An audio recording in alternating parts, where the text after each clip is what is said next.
First, a word about the Field and Garden Podcast.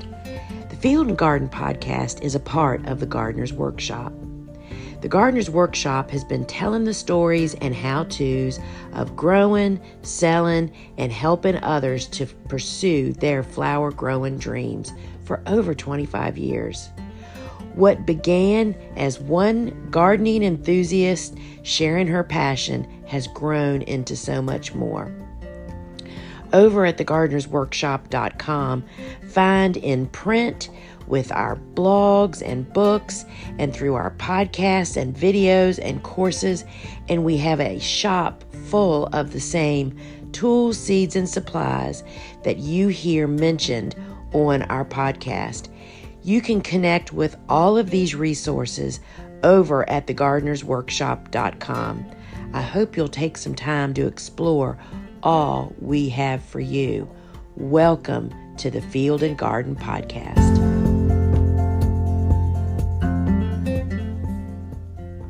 Hey everyone, thanks for joining me today. I'm Daniel Schavey with Petal Pickers Flower Co. and I'm taking over for Lisa for Ask a Flower Farmer.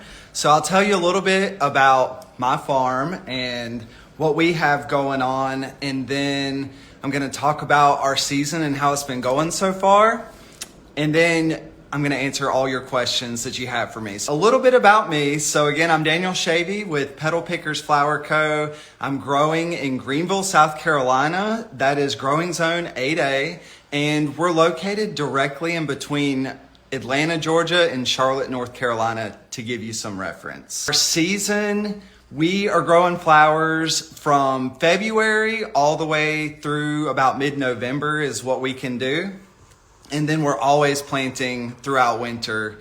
And we always have something growing on the farm, but we're not always harvesting flowers. So our season this year has been interesting. And this spring, we hit a home run that was due to great weather and good planning on the farm. But we started off our season with an amazing crop of tulips, and we grow some of those out in the field and some of them hydroponically. And then we rolled into ranunculus season. That was beautiful, one of the best ranunculus crops we've ever had. We also grow poppies and delphinium and a lot of the cool hardy annuals. We have a whole section of our farm devoted to that, where we have dianthus and snapdragons. And it seemed like our season just rolled perfectly from one crop to another. We end our spring with our peonies. They're blooming in April and around Mother's Day. And then things start to get a little tricky for us. So this year we did have a long spring. So really all the way through May, right into June, we had an abundance of flowers. We were well prepared for that. But then in June, something happened. The heat cranked up. It was like someone flipped a light switch and the rain stopped. So we went from a beautiful spring full of abundance to really struggling planting anything in our field. The ground was so dry, it started to crack. We didn't have rain for 6 weeks, and our temperatures went straight into the mid 90s. We even hit 100 a few times, and that was in June.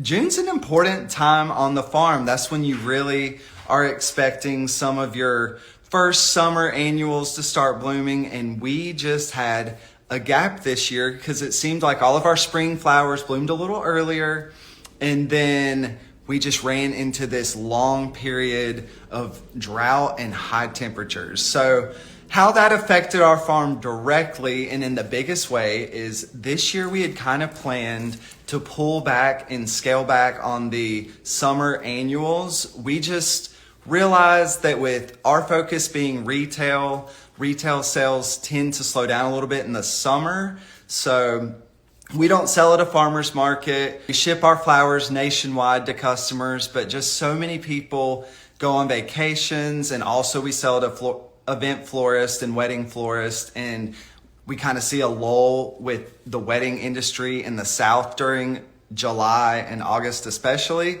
So we kind of scaled back on our normal routine of flowers, and we went all in on dahlias. We wanted to just have succession planting after succession planting of dahlias and just be rolling in dahlias this fall. And something that's never happened to us or our dahlias happened, and we were planting a U-pick field, and we were excited to invite the public out to our farm for the first time in 8 years.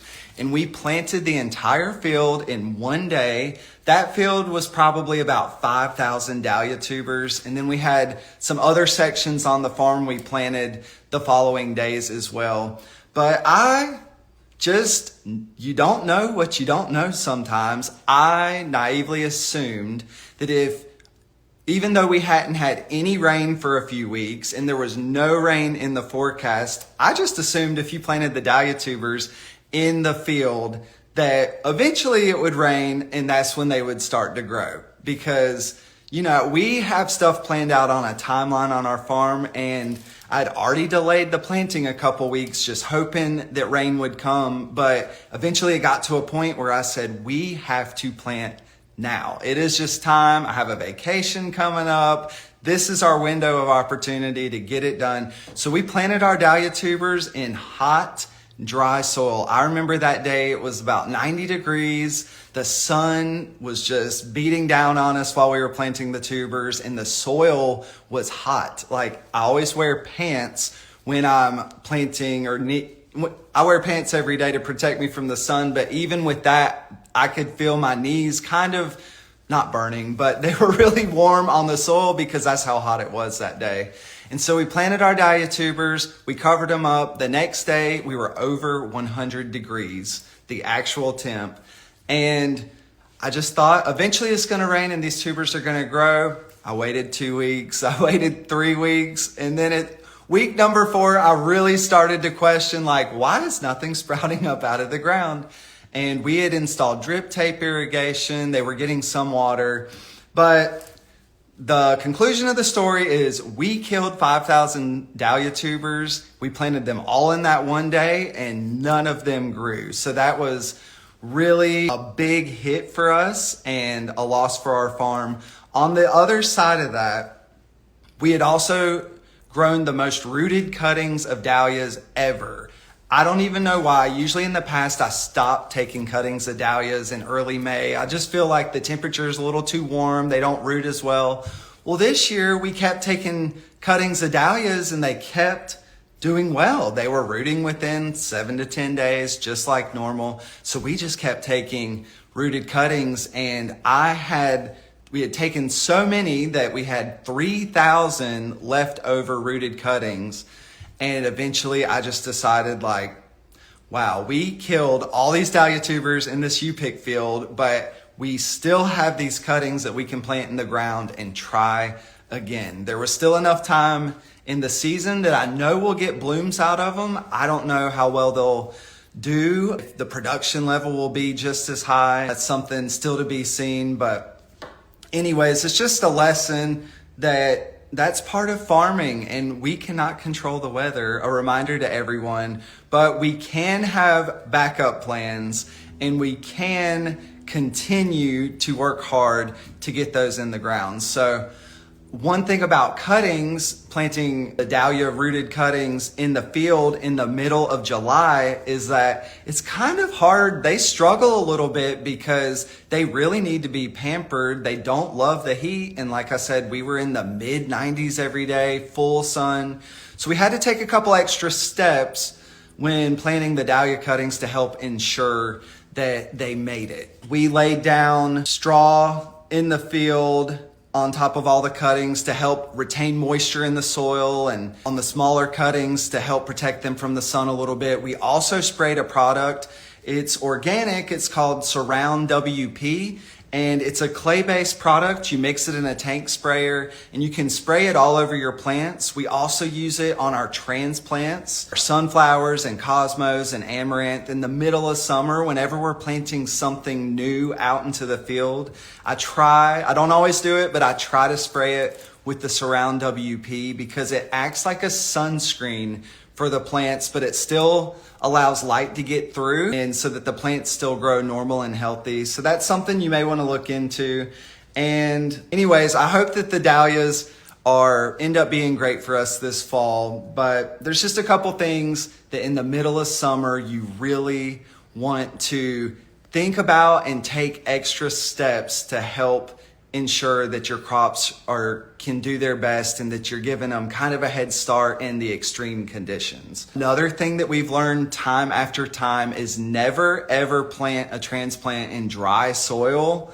So I thought that the dahlia tubers were a little different for some reason and that they would be fine. But definitely if you're planting your summer annual transplants that you've grown from seeds or you've ordered plugs in from plug suppliers, make sure that you hydrate and water your soil thoroughly, not just the top layer. Make sure it is completely soaked before you plant your transplants in, and that will really help alleviate some of the transplant shock and get your starts going better throughout the summer. And another thing that we have on our farm that we started the farm with is an irrigation system that's automated. So my husband Wes and I, we dug trenches across 8 acres of our farm and we laid down the PVC pipe. We had a well installed just for our farm, and we got the Rainbird timers that control all different zones. So right now I'm in Florida and I know that my farm, each zone is getting watered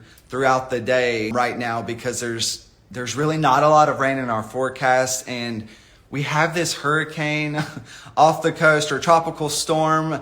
I thought we were going to get a bunch of rain, but you just never know what direction those things are going to go. And it's kind of moved away, so far away from us that we're really not getting any beneficial rain from it at all in our farm, even though the other half of South Carolina is getting too much rain. So it's always great to have an irrigation system. Control the things that you can control, and then do your best to plan around the things that you can't control, like exactly the weather and how the season's going to go for you. But all right, what other questions do y'all have today? Let's see. Are you still planning on opening a U-pick this year? So yes, but our schedule definitely got delayed and moved out. I wanted to do a dahlia U-pick because we planted this field on our farm just for U-picks, and it's something that I haven't seen other farms around me do. We have U-picks in our area and some really great ones at that,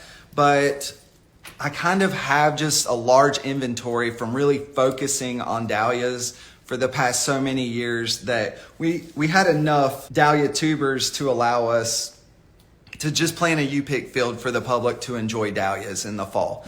So we're still planning on doing it. It's just probably going to be October, the first few weeks of October, the last couple weeks of our season, somewhere in there. And I haven't set dates yet because I'm just not exactly sure. A lot of it depends on the weather. And if we get some rain, that's really going to help our U-pick field to kind of flush out and fill in. And hopefully we can get some dahlias. But dahlias they really do well in September, October. So for us in the South, I see a lot of people growing them all summer long, and I kind of do too, just to keep up with all my other farm friends that are selling dahlias. You know, I kind of want people to know that we're going to have a large selection of dahlias every fall, so I grow them early as well. But what I've learned is they really look their best September, October, and outside of those seasons, it's kind of a struggle for dahlias. So even if you have them in your yard and you're gardening at home, if you're in the middle of July and your dahlia plants just look rough because it's too hot for them outside, give them a cut back and they will regrow and reflush with beautiful new stems, and you'll have amazing, gorgeous dahlia blooming in September, October. And so we are still planning on the U-pick. It's just going to be on a different schedule than when we had originally planned. Okay, what's my most profitable plant? I think that is going to be different for everyone. So if you're asking me what your most profitable plant is going to be, my answer may not be the same. But sunflowers are very profitable for us on our farm. The seeds are cheap and they're pretty easy to grow and harvest. And who doesn't love a sunflower bouquet in the middle of summer? So I would say sunflowers can be your most profitable. Lisianthus can actually be a really profitable crop for people as well, especially if you get multiple flushes of them throughout the season. Ranunculus is something that I really grow, and it just gives you so many stems per plant, per corm. It can be a little trickier to grow, so it's not going to be your most profitable if you have a lot of disease issues or they're not growing well for you if your soil quality is not good. You know, there's a lot of variables, but ranunculus can be a very profitable crop if you have a great harvest that season. All right, next question. What seeds do you suggest to start now for next season? So we haven't started any seeds on our farm. There are seeds that I've started around this time in the past. You're wanting some stuff to start some stuff that needs winter vernalization, meaning it needs the cold temperatures through winter, and then it'll really take off next year and bloom nicely in the spring. So I've ordered a lot of plugs this year just to save me some of that seed starting. One of the things I've ordered as a plug is yarrow. So there's a couple different varieties of yarrow that do really well. Like I love the summer berries variety. And there's a couple other ones that are really great too, just depending on what color palette you're wanting to grow. Yarrow is one that I would start now. Anything that's going to come back for you. So like I've been taking some cuttings of mint right now, and we've started rooting that. If you have some perennials, fall is a great time to plant. It's the best time to plant your perennials. And so for some of that stuff, you can start ordering it in and get it planted in like September, October, but it just depends what your climate is, where you live across the country. For me, we're still hot then, but our nights start to cool off a little bit in September, and that makes it a better time for us to plant. Electron dianthus is a seed that you really have to get it growing, starting it in like July or August. Right now, it may even be a little too late. You want it to be a decent sized plug before you put it in the ground for fall. And I grew it one year, the electron dianthus, and I don't think it got enough vernalization during winter. I'm not sure if that's because I didn't start the seed early enough or if we just had a mild winter, because it did not bloom that following spring. It just kind of sputtered and gave me a few stems here and there, but it was an entire row in our field. So I actually kept it,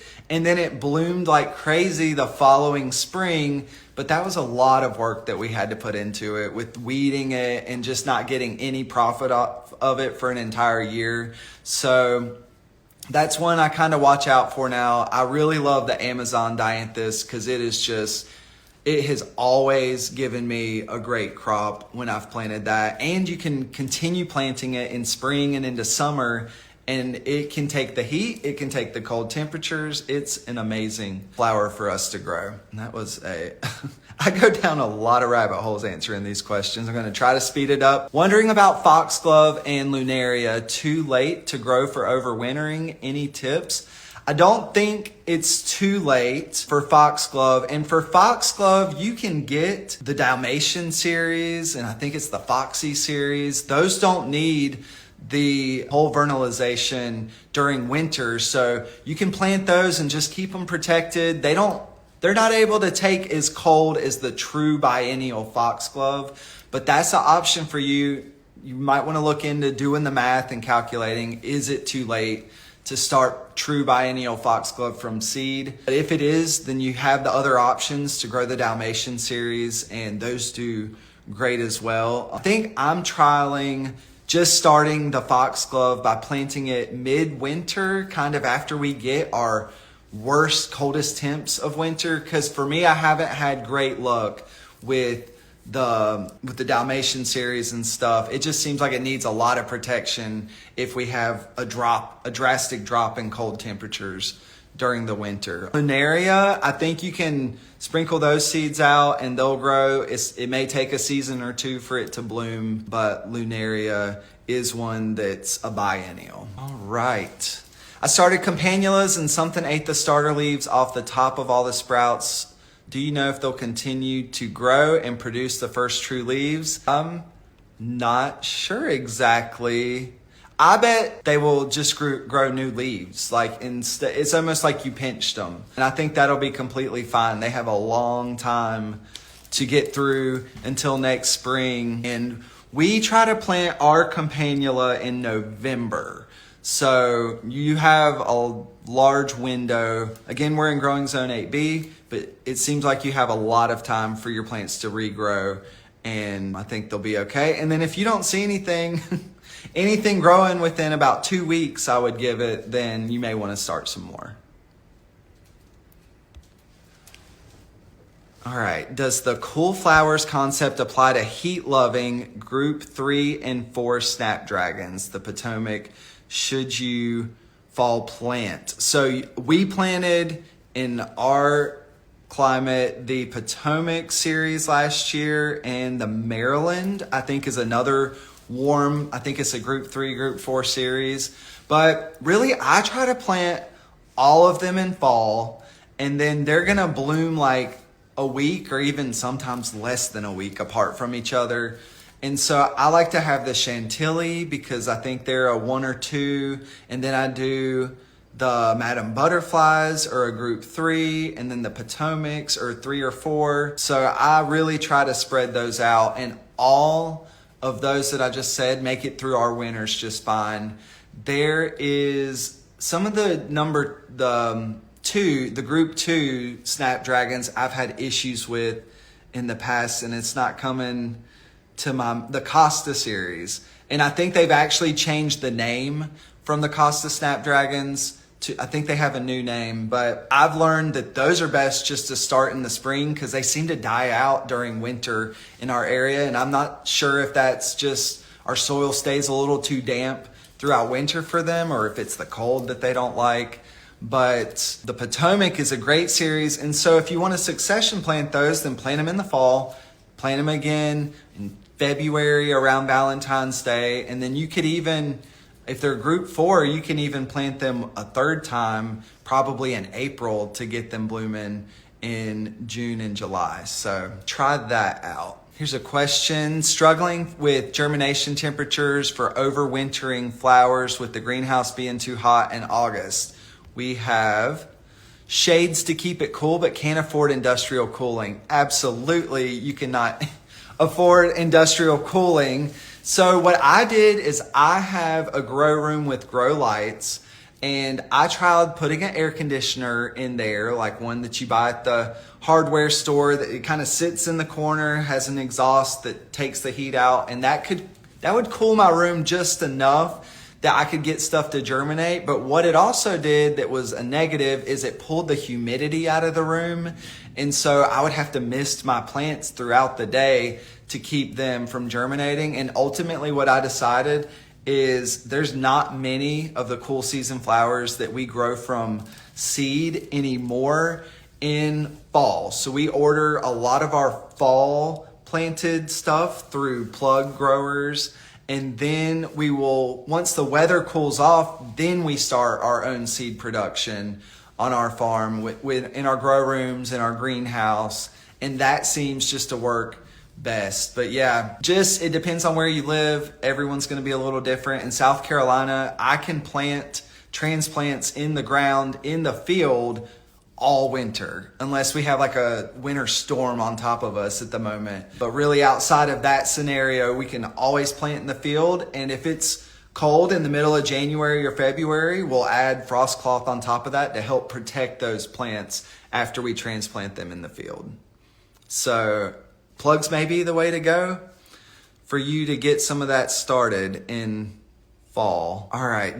Do you grow calla lilies, and when do you plant them? I don't grow calla lilies, but I do think it'd be fun to start trialing them. I'm not sure. That would be one to ask Dave Dowling. I know right now he could tell you in a heartbeat. He knows the answer to that. Do you Do grass clippings make good mulch around plants? I don't see why it wouldn't. I think it would make a great mulch, except you have to make sure that it hasn't gone to seed and you're putting all that grass seed right back into your row. But just if you're staying on top of it and mowing your grass before it goes to seed, I absolutely think that would be a good mulch around plants. Leaves in the fall, if you can collect those, are the best.